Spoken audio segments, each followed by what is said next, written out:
Good evening and welcome to Gana shot. Gana shot में आज हम एक इम्पोर्टेंट टॉपिक के बारे में बात कर रहे हैं। We gonna talk about India. We gonna talk of the rings of conflict which are around India and how those rings of conflict can affect us. And there's a clear and present danger for India. And that's what Commander Sandeep Dhawan has written about in Chanakya Forum. And I'll make him speak about what he visualizes. And for that, I have to first welcome Commander Sandeep Dhawan. Sandeep, welcome to Gunnershot. This is the first time I'm having you here, and it's a great thing to have a young thinker to talk about it. And to tell everyone, he's a naval aviator. He's flown a lot of aircraft. After that, he's now been flying for almost 16 years. And just think, if tomorrow you could be in a flight where he's the captain, right? And he's flown A20s, Airbus A20, 320s, he's flown Boeings and everything. And Uh, he's seen the rings of conflict around India, right? So, and he writes fantastic. I saw this article of his, Rings of Conflict, Clear and Present Danger. And I thought I must get Sandeep over and make him speak and explain to all of you where India is standing. You know, we keep talking of India being a superpower or going to be a regional power and all that. But we have a lot of hurdles to cross. And I'd like to welcome Sandeep to give his views. It's a fresh view. And all that I can say is we look forward to his, eloquence. Over to you, Sandeep. Just take off. Thank you so much, sir. Good evening, everybody. It's my pleasure and honor to be here with sir on the show. I've been watching his shows and reading his articles for many, many years. And here I am today in front of him. And so it is my privilege to be here. And because I have learned a lot from him. And even today also, I'm going to learn from him and all of you. So it occurred to me some time back, almost I would say uh, 10 to 12 years back, that something is churning around India. And so I wrote an article in 2020 which became super duper hit article. It was read by more than 5 lakh people, that is half a million people, and across 145 countries.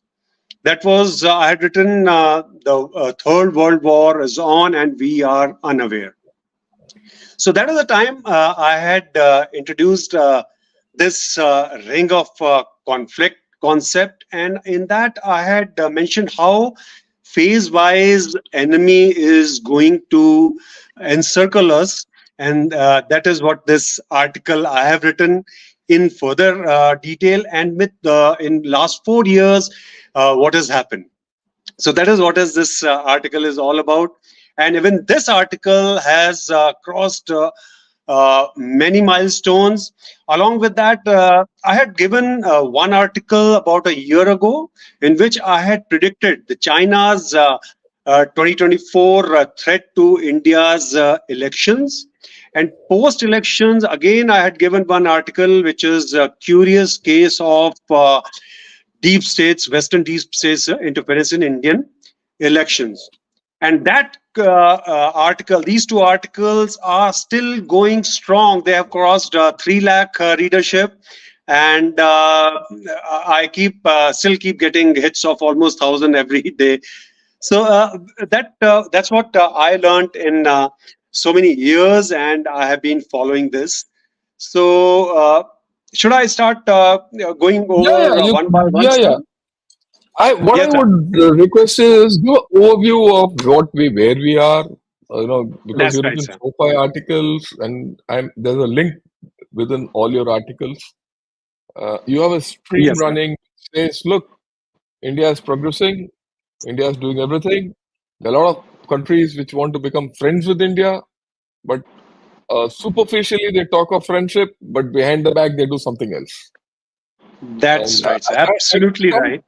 I completely go with what you say because uh, in my entire life, I've seen this is what India has to, you know, uh, been going through. Not only now, you go back, the Englishmen came, they said they were our friends, they wanted to trade us, and then they took over us, right? Absolutely, sir. Uh, uh, So, but still, even after our independence, this story has continued. that's So right, sir. this latest article of yours is actually timely, so that we have a check as to what it is. So I would like you to give your thought process rather than one article. Absolutely. Give your broad thought process and just let yourself go. It doesn't matter आप हिंदी में बात करो, English में बात करो, पंजाबी में बात करो, Absolutely, just sir. go, let's If go. Yeah. yes, sir. So, if some people want, I will speak in any of these languages. No, no, it So, doesn't matter. I have studied and divided these enemy actions into three phases. How they encircle a country, and it is not unique to India, but it is happening presently to India. It happens across the world, the powerful entities, the powerful countries, and the deep state, which sits in the background behind powerful governments and dictate the terms. So, one of the phases in this is the masquerading phase, where the powerful country or entity, which is trying to show something else to you, but they're in the background, as you said, they're doing something completely different. They'll be friendly with you, they will promise a lot to you. So that is phase number one. Phase number two is a utter chaos phase. In this phase, you will see the things start churning within the country. There would be demonstrations and there would be chaos. I will go over it once again in detail. And the phase three is the subjugation phase, where they completely take you and make you surrender to their wishes, their idea of thought, and their way of moving forward in the region. This is a country where you are trying to make a complete whole, because you feel that this is a country which is very powerful. Now, this cannot happen in isolation because there are countries around that. Now, if you want to control a main country in the center, then you have to control the countries around that. And in this case, since India would go through these three phases, the countries around India, namely Pakistan, Afghanistan, Nepal, Bhutan, Myanmar, Bangladesh, and Sri Lanka. These are the countries, they would again go into different kind of phases, which are akin to the phases I've already explained, but they would be different kind of phases. I have named them charm phase, which is almost close to the masquerading phase, where they are charming those countries with various goodies. Like, they say that Greeks come with the goodies. So these are the modern Greeks. Then is the debt and dependence phase, and this is the phase is very interesting phase. Again, I will elaborate on this. Then comes the transition phase, and the final phase is the dominance phase. So these are the phases, the countries surrounding a target country phase, and it has happened with China, it has happened with USA, and it is happening with India. How it happens with India and in the present context, I would take you back to year 2000, sir, when Bill Clinton, that time president of USA, he had visited India, and that is the time the masquerading phase started. If you go through from 2000 onwards, the number of promises US has made to India, they're phenomenal. I had once again written an article how the deep state wants to, US American deep state wants to sabotage the India US relationship, because almost 20 kind of pacts or promises were made to India, and none of them came through, other than one, which is we call the Civil Nuclear Pact, which happened, and the BECA, which happened, which is basically intelligence sharing pact.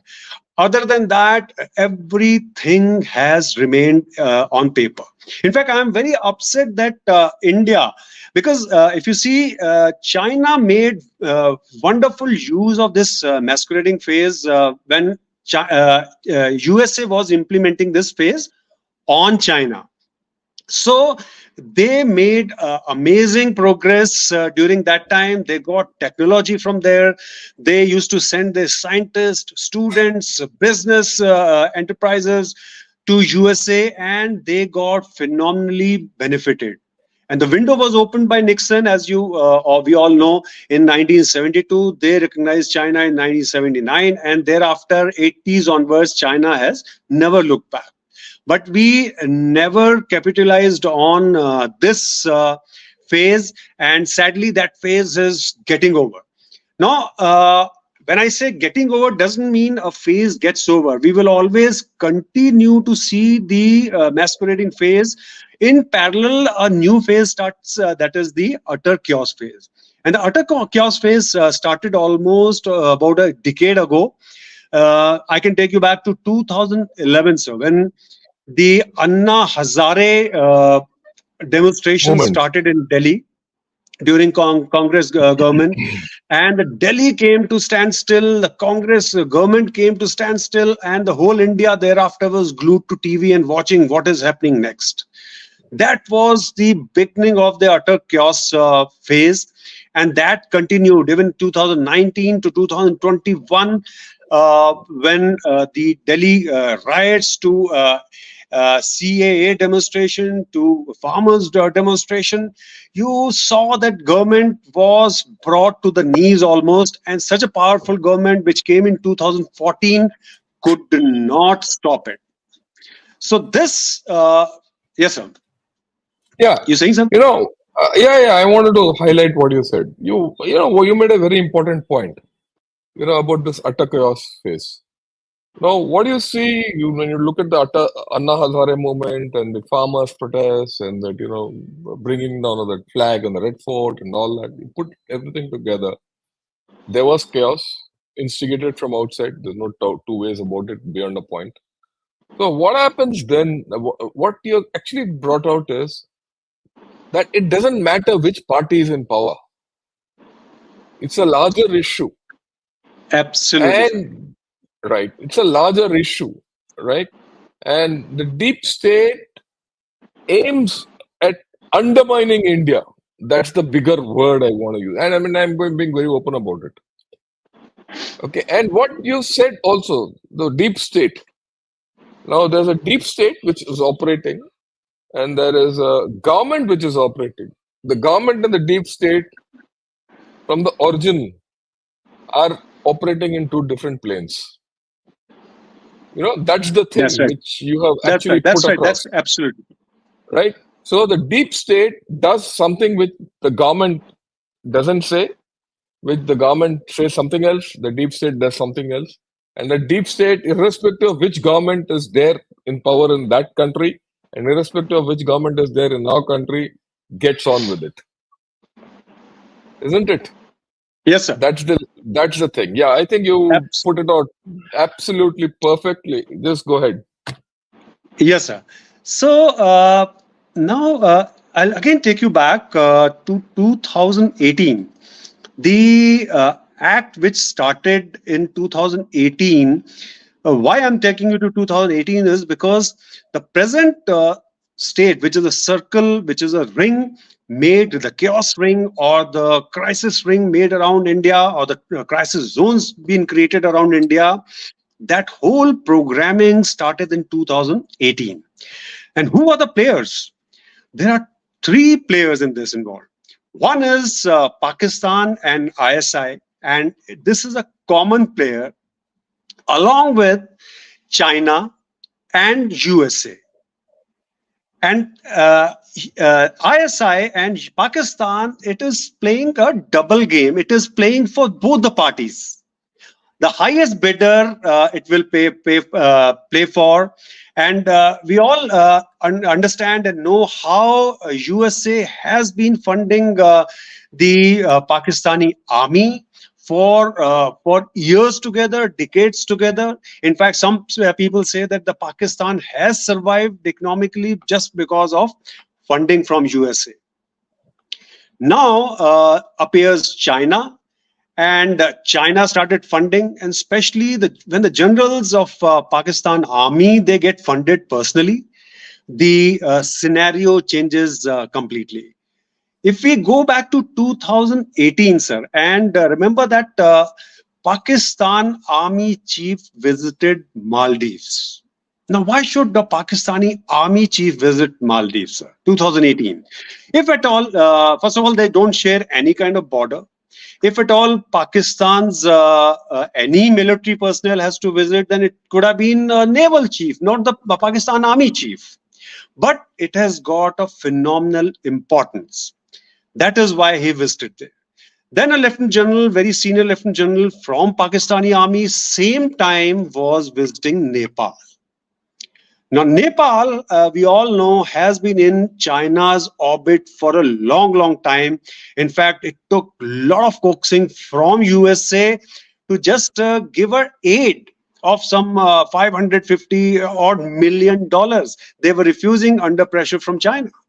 So that is the kind of effect China has, or the power, or the whole China has in Nepal. So it makes perfect sense that a senior lieutenant general of Pakistan army was visiting. Once again, Nepal does not share any kind of border with Pakistan. Then the Pakistan army chief visited China in 2018 itself, and he had a personal audience with Xi Jinping, the president for life of China. So these are the very important occurrences, I would say. A lot of people must have noticed them, but a lot of people and many people miss these occurrences, because thereafter, if you see, because why it is happening here is 2019 were the elections in India. And similarly, before this, I would say, in 2015 also, one major occurrence happened, that the Shankar of Congress, he visited Pakistan soon after the elections in India. And he made a comment that Modi ko hatana hai. Now, he was a seasoned diplomat. Okay, my father-in-law was also a seasoned diplomat. They never utter any kind of loose comment in public, and especially on a foreign soil. So if he was uttering this, he was hinting at something, and that is what the whole game started thereafter. Now, if you notice, and I have mentioned this in my article, Curious Case of Deep States, Western Deep States Interference in India's Elections, that Mr. Rahul Gandhi, who is from Congress party, he visited 257 times between 2015 and 2019. In 3 years' time, he visited 257 times to foreign countries. That was 20 times more than all the G20 leaders put together their foreign visits. That is a kind of visit. And where did he go? First visit in 2015 he was in Myanmar for almost 20 days and 11 days in Cambodia. Now, both the countries are under phenomenal sway of Chinese intelligence as well as Chinese people. What was he doing that? I have no idea. Maybe he was a spiritual person and he was visiting monasteries, etc. But there is a big question mark on that. So putting these two things together, okay, along with his visits to West, they just continued till the last moment. In fact, 2023 December also, he was supposed to visit Southeast Asia, 3 countries, just 4 months before the general elections, and he was a role model for a party. So that raises a lot of questions, but I'm a political person, so I would not further elaborate on this. But there were many powers and foreign powers who were interested in shaking India, and they were interested in shaking the very strong central government. It is not, I'm not saying that they wanted to remove Mr. Modi or something. They were not at all doing that, or if at all though they were doing that, they were not successful. But idea was to keep a government which is dependent on the regional parties, and the regional parties can be controlled. If you notice, the third phase which has just started, which is the subjugation phase, and India is very nicely handling it. In this is the phase when the diplomats of the entity which wants you to be controlled, they would go unleashed. And that is what happened. The American diplomat sitting in Hyderabad, she started meeting the local leaders like Mr. Owaisi, or she met Andhra Pradesh Chief Minister and Telangana Chief Minister. One would say, yes, they are allowed to meet them. Yes, why not? They are allowed to meet them. But I have not seen South African ambassador meeting any of these, or the South Korean ambassador meeting, or even the Japanese ambassador meeting all these opposition leaders, all the regional party leaders. So that again, in fact, if you go to Pakistan, the Pakistani ambassador, Pakistan, Mr. Bloom, US ambassador. who has the American ambassador to Pakistan, he keeps visiting Pakistan-occupied Kashmir regularly. Yes, sir. And he sends pictures from there. So that is what is called coaxing the enemy or the target state. So that subjugation phase has started, but India is playing very well. India, I will come to that later. And in the subjugation phase, you will also see the targeting of business houses as well as the institutions. So you have seen how they have targeted Adani Group. Now, once again, I'm not giving a clean chit to Adani Group or something. They have targeted SEBI chief. Okay, so this is how they will put doubt in your mind about your courts, about the controllers. They will put doubt about the ED, etc. in your mind. And it is a game which is played at various levels. It is a game which is played inside and around the country.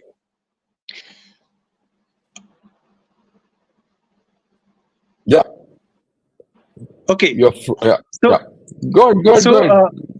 That's right, sir. So I'll continue, and I would say that if you have noticed how government identified these threats right in 2014, 20,700 NGOs have been shut down, sir, till to date, from 2014 onwards. Okay, 174 Chinese companies are working in India. 40 of their premises were raided, and 6,500 crore unaccounted funds were unearthed. Yeah, that is Vivo and the others. Yeah, absolutely, sir. All these mobile companies. As per the government agencies, 10 lakh crore Hawala money comes to India every year.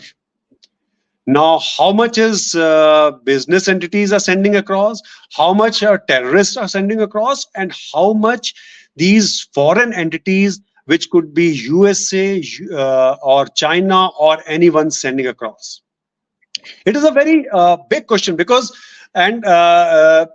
these entities, these powerful NGOs, they get this money and they further distribute it. We have porous border with Nepal. We have porous border with Bangladesh. We have porous border with Pakistan also in certain way. And money, especially from Nepal, Hawala from Nepal, Hawala from Dubai, is a very, very common phenomenon. From Dubai, it comes to Kerala. From Nepal, it comes to UP and Bihar. In fact, a small quantity of cash keeps flowing into India from the porous border of Nepal. India shares almost 1,700 kilometers border with Nepal. Bangladesh was the last citadel which had not fallen. The longest serving female leader of any country in the world was Sheikh Hasina. She could have been dictator. She was doing whatever in her country, but India as such was getting phenomenal security assurances from her. And that is the reason India, in fact, had gone in 2011 and again repeated it in 2016, the extradition treaty also with them, under which now Bangladesh is asking to hand over Mrs. Sheikh Hasina back to Bangladesh, which is ridiculous, which will not happen. But because of that, we got a lot of terrorists staying in Bangladesh handed over to us. So that was the last citadel, because the fake money currency was not flowing through. Hawala currency was not flowing through Bangladesh. It was maybe flowing, but in a very small quantity, because we share more than 4,000 kilometers of border with 5 states with Bangladesh, which is huge. And with the Bangladesh making a near Cox's Bazar, making missile boats and submarine base with the help of China. Again, it's a very, very serious concern for us. And in all probability, he'll just come back. It's going to come back after the elections happen. Yeah.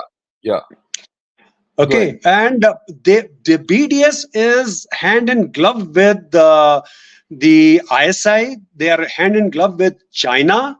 And so India will have a phenomenal task on hand. I'm sure we will handle it very nicely.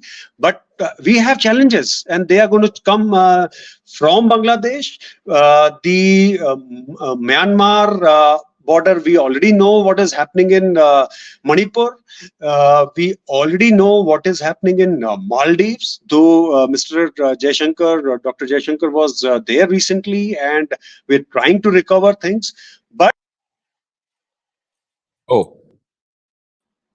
Sri Lanka was another citadel which had fallen some time back. And Nepal, we all know that in 2001, when they conspired against the king and killed him, they called it his son murdered, but that is not the case. Okay, I know the inside story, but I shall not dwell upon that in this. But that is a state. So India, with Bangladesh falling, sir, the ring of crisis zones around India is complete. So this, the phases I have described, the transition phase has ended around India, and we are entering the dominance phase, in which phase the Pakistan, the Nepal, up to certain extent, we have saved Bhutan. Okay, otherwise the phenomenal efforts were done Doklam onwards by China to take Bhutan also in their orbit.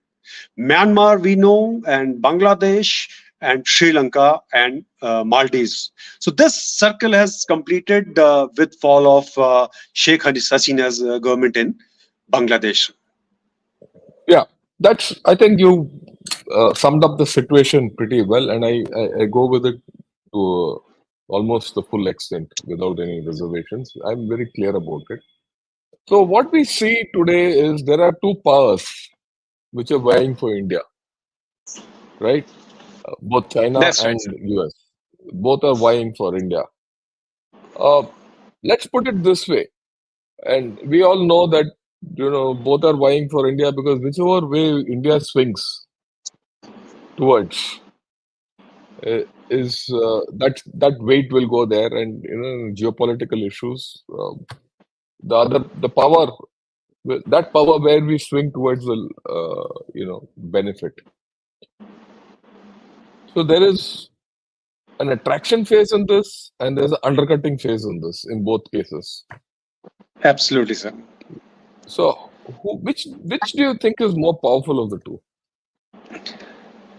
Let's As of discuss now, China first. Let's do, yes, sir. look So at China. I I mean, tell you, let sir. me put it this Okay. way.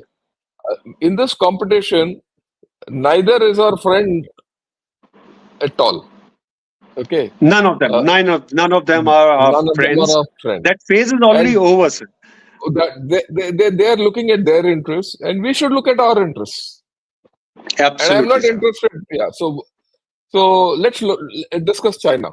Your views Let's about yes, sir. We'll go one by one with yeah. China. So now, China, the charm phase and debt and dependence phase started long back. Okay, especially if you see the Pakistan. Excuse me.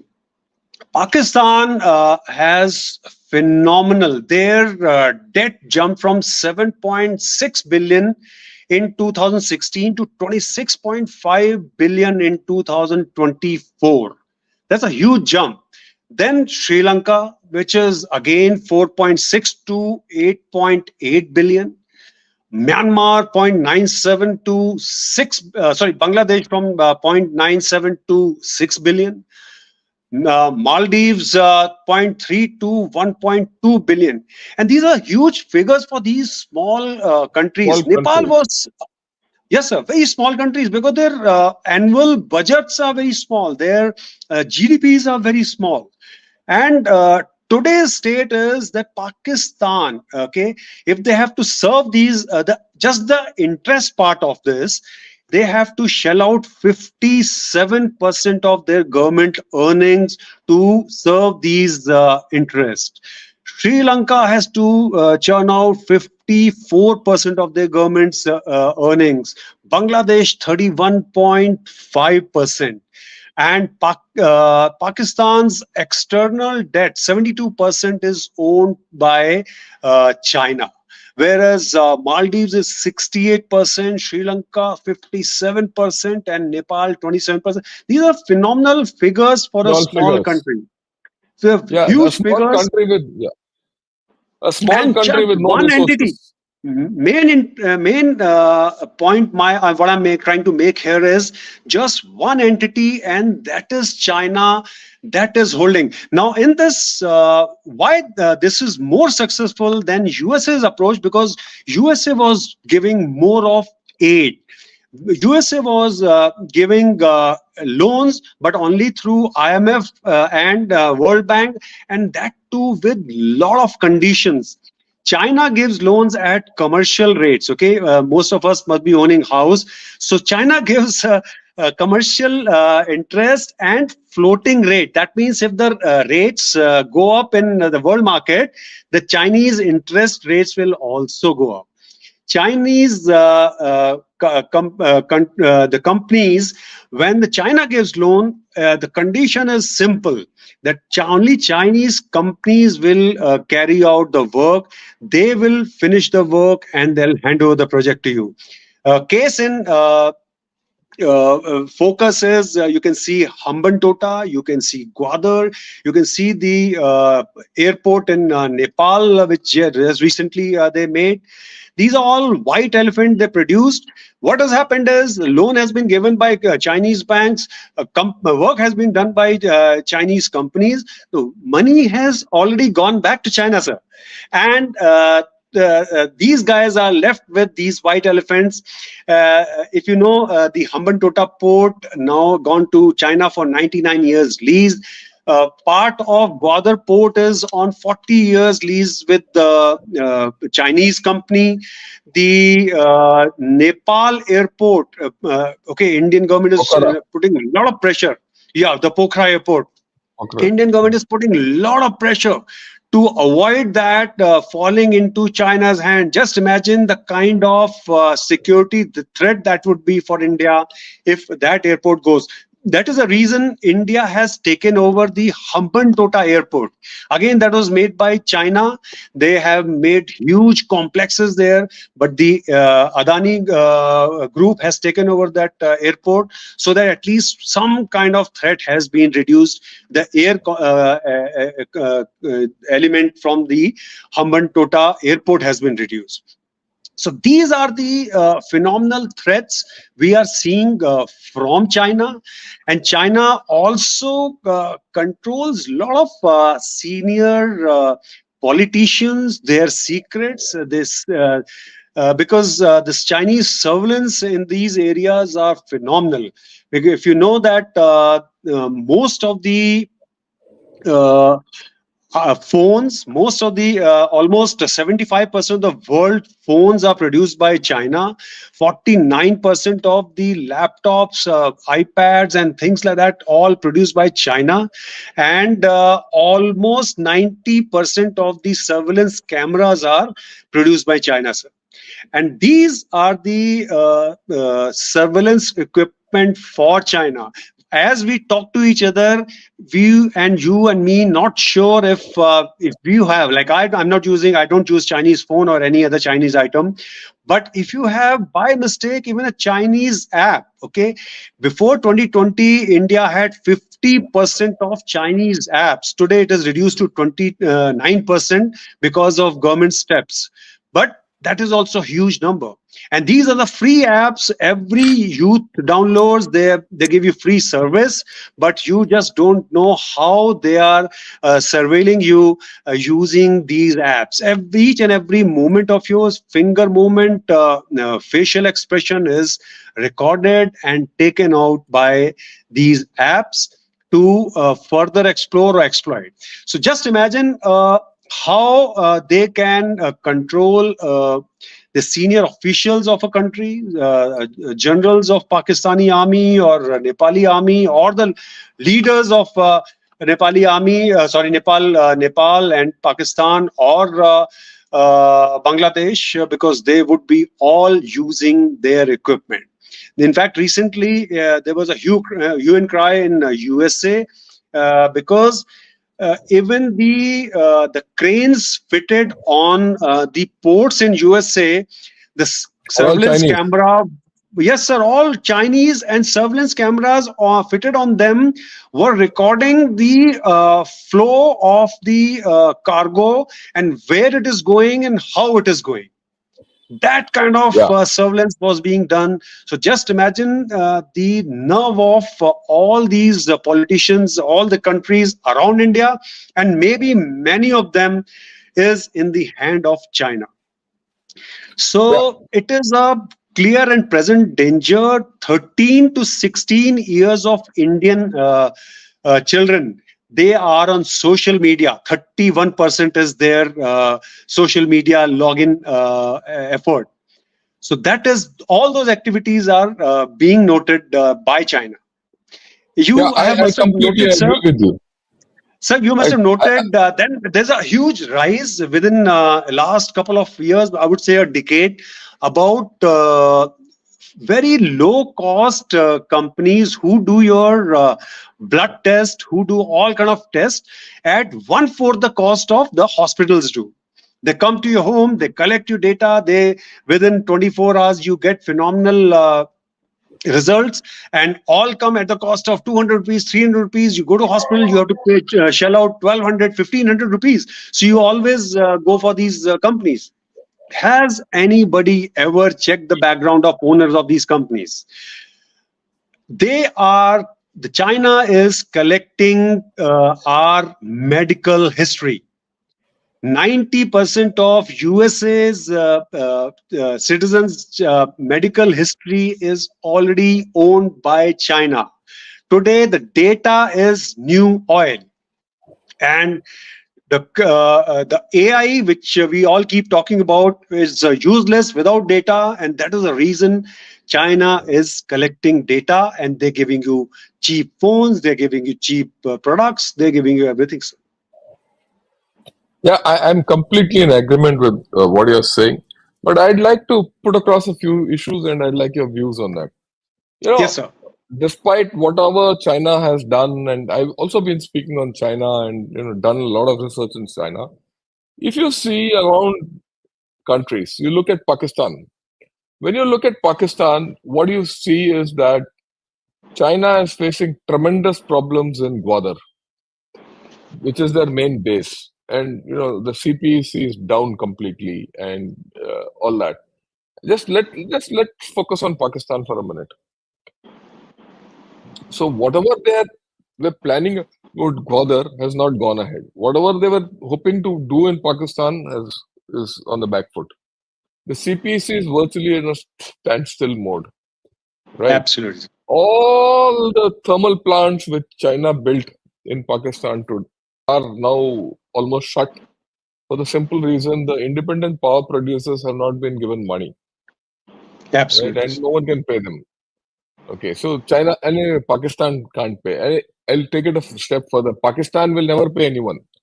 वो तो किसी को उसको खुद को पैसे देने के लिए है नहीं तो वो दूसरे को क्या देगा वो. So actually, if you see, despite whatever China has done, it is stuck. It is stuck badly in Pakistan. Right. Virtually the same thing has happened almost everywhere in various shades. Right. If you look at it. So when you look at all this, one is this ring of fire, while it is there and you cannot this thing, are there opportunities for us to exploit and break them? What are the opportunities available with us? How to break them? That's my question to you.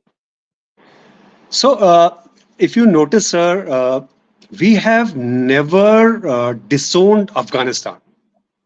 Yeah. Despite the change of government by force, by power, whatever you call it, we have not cut our relationship despite tremendous pressure from USA and the Western forces with Iran. In fact, our leaders keep visiting Iran. We have a phenomenal rapport with them. And if you notice, despite I will just go slightly off the track and tell you that since the Middle East crisis, especially the Israel crisis started, there were a lot of attacks on our shipping. And those were not our ships. They were mostly either going or coming to and fro from Israel. But if you notice, most of the time, 90% of the time rather, the crew was Indian.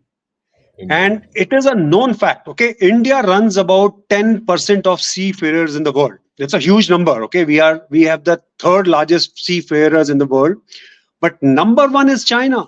Number two is the Philippines. We are not number one. But did you hear any ship coming under attack which had Chinese crew, all Chinese crew? No. But now, if you notice, for last 4 months, that has stopped.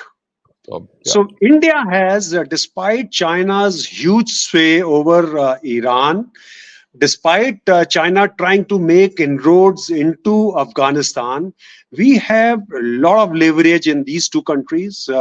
We again started positioning our engineers and workers in Afghanistan, and the projects which had stopped had, and we have started at least the maintenance part of it. China is trying to move in, but so these are the external factors. Internally, also, we have a lot of support in Balochistan. We have a lot of support in Sindh. And now the support is also developing in the Pakistan occupied Kashmir. So these, yes, sir. So we have to, and we have been exploiting these situations, trying to mold them in our favor. It will take some time, because now, if you notice, militarily, China has played again very smart. It has gone unnoticed, maybe, but because Pakistan's military spending is about maybe 6 billion or so, but less than 6 billion actually. And the kind of orders they have placed with Pakistan, with China, are phenomenal. They have bought J-10C fighters from China. They have bought Type 54 AP warships from China. They have bought 39B submarines from China. So do you think that they have capacity to pay when they don't have the capacity to feed their own populace? So that brings a very big question mark. In all probability, and it is my theory, that these have not been bought by Pakistan. Rather, China has positioned these platforms in Pakistan, because if they say that we are positioning, then there'll be huge hue and cry, but Pakistan can always buy. That is a different thing. They have created their repair and facilities. They have created their overhauling facilities. And remember that these three platforms I've said are the most utilized and largest number in Chinese military also, these three platforms. So that means they have created. So though their Gwadar, I would say the CPEC part and the Gwadar part is not very successful. And in any ways, that is a useless thing when it comes to war, because there will be just one missile away in POK, and everything will come to standstill. But for the peacetime, or just to trouble India, just to instigate India, these steps have been taken. And they are phenomenal, especially when China can take over, because again, my theory is that China is actually not interested in taking back the loans they have granted. Their interest is to take over the government land, take over government facilities like ports, like radio stations, highways, airports, whatever they can take over, so that in when the balloon goes up, they can utilize these facilities for their own self. But India, as we discussed, sir, we have a lot of countermeasures. I mean, you outlined the threat well, but we have tremendous countermeasures. We'll talk about them. How do we handle Bangladesh? That's a question which today is current, and which is something which occupies everyone's mind. That's right, sir. So Bangladesh, if we can handle Jamaat. So if you know Jamaat-e-Islami and Islamic Chhatra Shibir, these are two entities which were actually instrumental in overpowering the Bangladesh government. They play in the hand of ISI. We have to target these organizations, because these organizations have been kingmakers for many, many years. Ever since 1975, Sheikh Mujibur Rahman was assassinated. And these guys were declared, soon after independence, these guys were declared, the leaders of Jamaat were declared anti-Bangladesh, and they ran away to Pakistan. So they have all been trained and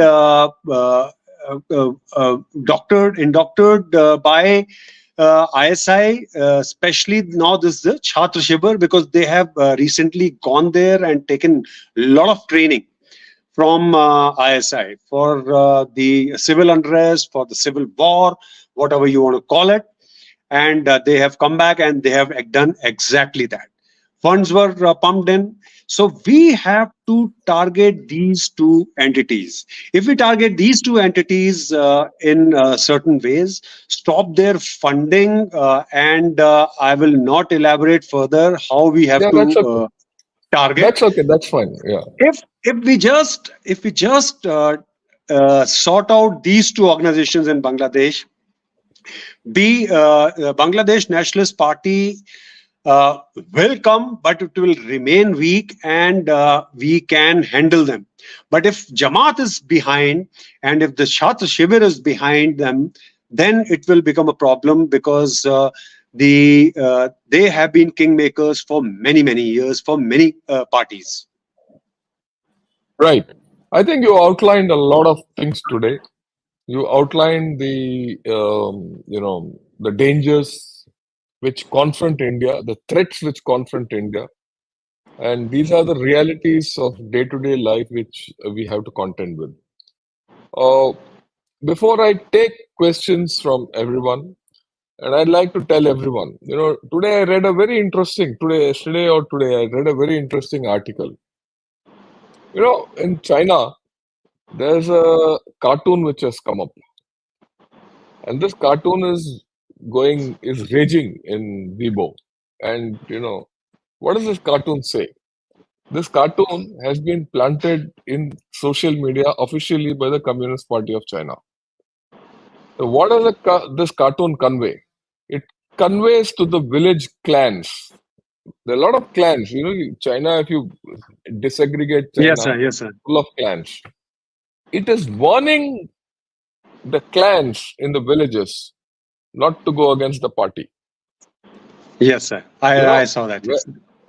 okay, it's now I've never seen it in my life, this kind of a thing.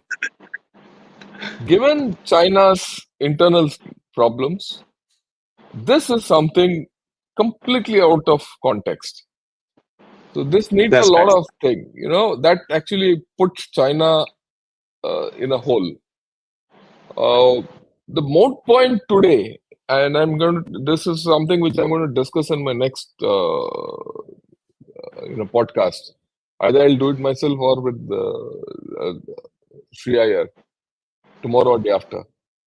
Is that can China sustain its internal problems and also support its external ambitions? External ambitions, Sandeep has given out beautifully.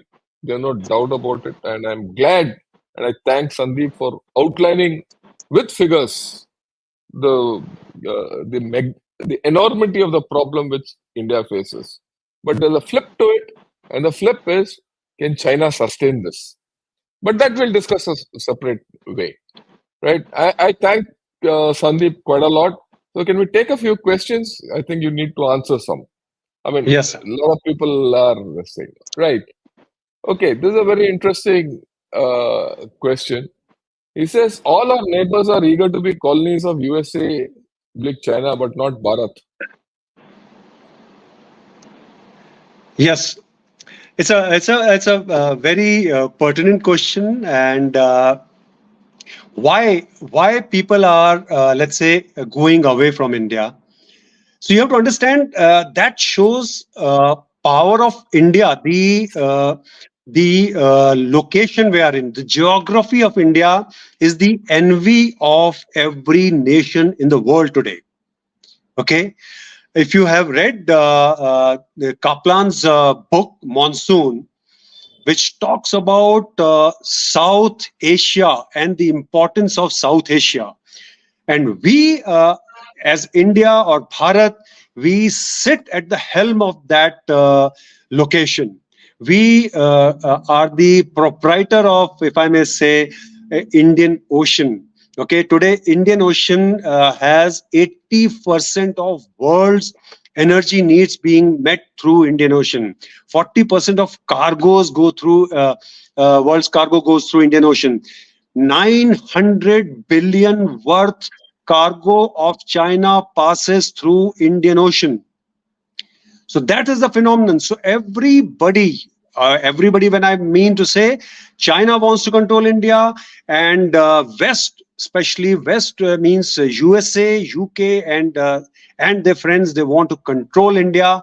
The deep state wants to control India and the South Asia, because we have 25% world's population living here. If you stay poor, if you stay dependent on external entities, you will always be dependent, and you will always buying stuff from them rather than supplying stuff to them. So that is the reason. And India today is dependent. There is no doubt. That is the reason we cannot go very hard against any of the entities. Rather, we have to take a middle path, I had written in my article, because more than $100 billion our trade is with USA, 120 billion uh, uh, uh, euros Dollars. our trade is with the European Union. So that's a huge amount. If you try to take these entities with power or with outright boldness, that will not work. In fact, I had written in my article that Khwarazmian empire, which consisted of present-day Central Asia, Afghanistan, and Iran. So that's a huge empire it was. It was in 1500 that the Genghis Khan brought down this empire just because of their poor diplomacy.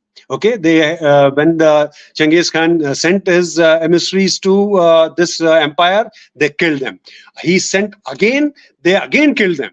So that is the time he decided, okay, they don't want to talk, so let's do what they want to do. And that is how he decimated such a huge empire. I call it Khwarazmian trap. Okay, like we talk about a lot of traps. So this is another trap. So we have to deal these situations diplomatically.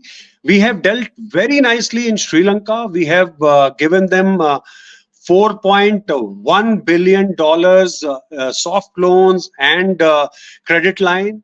We are dealing with Maldives today in a very nice fashion. We have not made any ho-halla or great noise about, though on social media I must have seen, but otherwise we have handled very nicely. Pakistan is the only lost cause, and that will take long time. That's a long-term problem for us. But Nepal, we keep swinging from left to right, and Bhutan is with us. Myanmar, despite a lot of setbacks, we are in not a very bad position. So, Yeah. despite this ring of, so. Yeah. A Yes, sir. connected So question with despite what this you're saying. ring of conflict zones around us, we are doing a lot of efforts. And now, if you know, presently today, our Prime Minister is sitting in Poland. He'll be there for 2 days. Then go to Ukraine. If you notice, our business or any kind of turnover with them is minuscule, just 6 billion with Poland, and few hundred million with Ukraine. So, business wise, they're not really important entities for us, but we're sitting there just because of diplomacy, because our Prime Minister had gone to Russia, and now he has gone just to balance the things out. Yeah, first class. We'll take this question. It says on rhetoric and reality, we can claim to be leader of Global South in 2024. We used to do so in Panchsheel and non-aligned movement too. Question, but Maldives, Bangladesh difficulties are a reality, your views. He's questioning our rise as a power. Yeah. So that is what is the challenge for us, because China thinks that it will become second pole and the world will become the bipolar world. India's thinking is that it will be a multipolar world, and India would be one of the poles. So that is where challenge is coming. We are, handling these challenges. If you notice, uh, it is a habit of China to reverse the position from host to guest to guest to host. Okay, you understand this concept? There's a principle called reversing the role from host to guest. That means that if you gone to somebody's house, and you must have seen that happens so many times that all of a sudden a guest starts taking more interest than the host himself in other people's needs, or he starts claiming himself to be almost a host. That is what China did with the global south. They proclaimed themselves the global leader of the global south. uh, if you remember, as you very correctly pointed out, India should not have done this right after independence, and we did that. The Pandit Nehru did this soon after independence. That we will lead the global south, and we would be huge leader of that. Blah blah blah. We should have concentrated more on nation building that time, and our time would have come, as the Chinese say, bide your time. And that we should have done rather than becoming the leader, because that created more trouble for us than actually benefited the country. Thanks. We'll take a couple of more questions. Silverback, thanks for becoming a YouTube member. Maulana Hawasuddin Al Bakri Bas, thanks a lot. You're saying namaste, so I must thank you. Yeah, then we've taken a question. We'll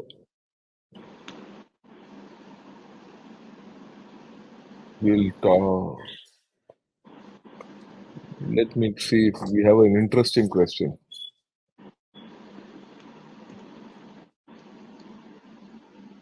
Yeah. Can we do this? What's stopping government to issue summons to US Embassy and consulates in India? And telling them Oh not no, to. no, they are in. That's what I told you. We have to use diplomacy. That is our tool in Yes. our hand. We are doing it phenomenally. So it will be a diplomatic suicide if we start doing this. For what reason? That they are meeting our opposition leaders or regional leaders in their own right. They have diplomatically they can do exercise their rights in that way. So we cannot challenge Yeah. them on that. Yeah. This is more of a comment. I'll just read it out. Good evening, General Shankar and Commander Sandeep Dhawan. As India Hello, good progresses and evening. emerges as a world power, it's not surprising to see covert and overt forces to try and destabilize us, right? We just need to strengthen our covert and overt agencies to tackle this problem. Edward Snowden revealed that USA spy on everyone, including their allies and citizens. I think you're right. A couple of words on Absolutely. this, and then we'll move ahead. Okay. Yeah. Yeah, go ahead. Yes, sir. So Right. we have already discussed that it is not that outright we are, it is not those innocent times when we could blindly believe in people or the countries. Yeah. There is nothing called personal rapport. It is the interests of the countries which drive the nations in taking decision. And USA, in its own right, was dropping on its own allies, and even those countries would have been doing that. So that is what is happening in India, and India is also doing in other countries as well. So Yeah. how Correct. much we Go can ahead. control it, how much we don't give, that's the our control. Yeah. That's the question at hand, I'll say. So, are we seeing India, Malaysia, and Japan trilateral against China? Mm, No, your I views? don't think so, sir. Yeah, I don't think so. Malaysia, no. See, Japan, yeah, yes. Malaysia is, yeah. Look, Japan and India are okay against China, but Malaysia is a weak partner if you're looking at it. Malaysia is not the ideal partner. Why Malaysia, Malaysia. the Prime Minister is coming here is to just have a hedge against China because the pressure on Malaysia from China is too much. So he look, every small country wants to hedge with India against China. So Absolutely, that's where absolutely. it is. Yes. Yeah. Mm, yeah, same question with NRK also. I'm seeing a lot of buzz around India, Malaysia, China against Japan. Yeah, I don't think it'll, Yeah. okay. Uh, JBJP says great regional scanning tonight. This should be done more often in our country's discussion. Sure, I will. There's no doubt. Ultimately, yeah, you have a fan from China, Chung from China. He says, Captain Sandeep, good to see you here. I don't know. You must be knowing him better. He's he, he's Okay. come Hello. elsewhere in your this thing. I've no idea, sir. Thousands of people keep coming. So Yeah. yeah, but hello, hi, how are you? Okay. This is a question. I think why India was unable to capitalize the phase one with America was because they learned how to not make same mistakes as they did with China. Well, that's a point of view you have said. I'll go with it. Will not you know. Okay. Um. Yeah.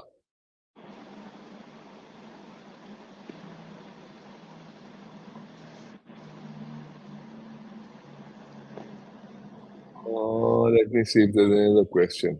Yeah. Okay, fine. I think we have, virtually most of the questions, issues which you have raised are done.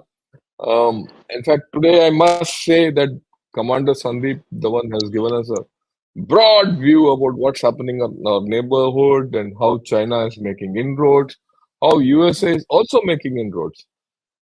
The final thing which I would like him to comment 1 minute is how do we ward off both? I mean, at one level, at one level, USA is our friend. At another level, it keeps undercutting, and this is historic.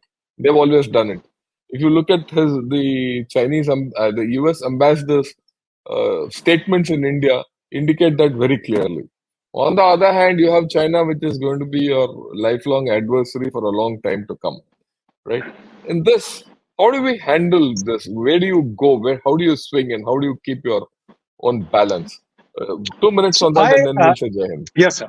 So I personally feel, and logically also, we have to take a middle path, which is leaning towards the West and USA, because we can still benefit a lot. A huge Indian diaspora is there in USA and the West. In West, USA and the West, they still have lot of strings they can pull, and as I already discussed, that our business interests are there in USA. Whereas China, we are, our business with China, it's more of import than export to China. So it's almost like a one-way traffic. Same goes for Russia also.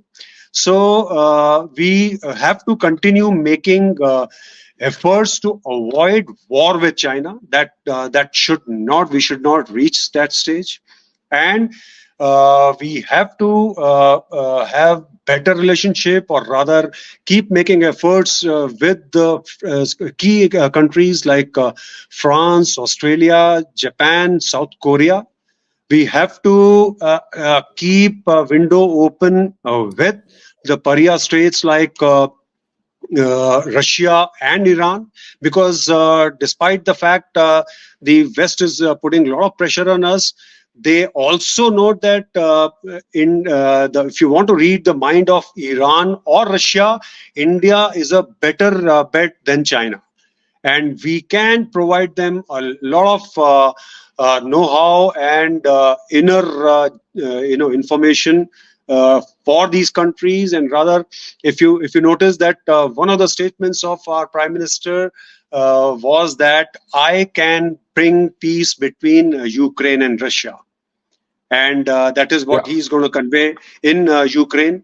So that is what our stand should be. The diplomatic effort of what we have seen in last at least 3 to 4 years has been phenomenal. That onslaught has to continue so that we break the kind of impression or the kind of propaganda which is has been spread. And behind that, China is also there. Behind that, the deep state is also there, where biggest of the publication houses have been spreading propaganda against India, as if there is a genocide going on in India of minorities, or the institutions have fallen down, and there's anarchy in India. So that Yeah, we have to bring it down, and that is how we will be able to stay stronger. That's what I feel. yeah, I agree with you completely. Joydeep Mitra says, "Sir, can you have a show on how or countermeasures as well?" Look, Commander Sandeep Dhawan has already mentioned a lot of countermeasures. And over and above this, my entire, theme in Ghana short is how to counter this. You can counter USA and China by rising yourself and doing the right thing. As simple as that. Many complicated questions have simple answers, right? You just continue with it. But having said that, we'll do something about it. In the end, I'd like to thank Commander Sandeep Dhawan for the way he's explained everything. There are a lot of questions which are left unanswered. But what we'll do is we'll get back to him after some time, say 10, 15 days, especially after the Ukraine visit is over of the Prime Minister, so that you'll get a new you will get a new idea of where India is heading. And let me tell you, India is heading in a new direction. Because as much as what Sandeep has spoken about how China is doing, China itself is in a problem. And as much as what USA is doing, USA itself is in a problem, right? And this is the opportunity, and in fact, the meaning of our Prime Minister going to Ukraine is very deep. So we'll talk about this, Sandeep, when we'll talk about this entire story sometime 10, 15 days later. Till then, I must thank you for the way you put things across. Thank you, Good sir. evening and Jai Hind to everyone. Thank you so much, sir. Jai Hind, and it was a pleasure interacting with you, sir. Bye bye. Thank you.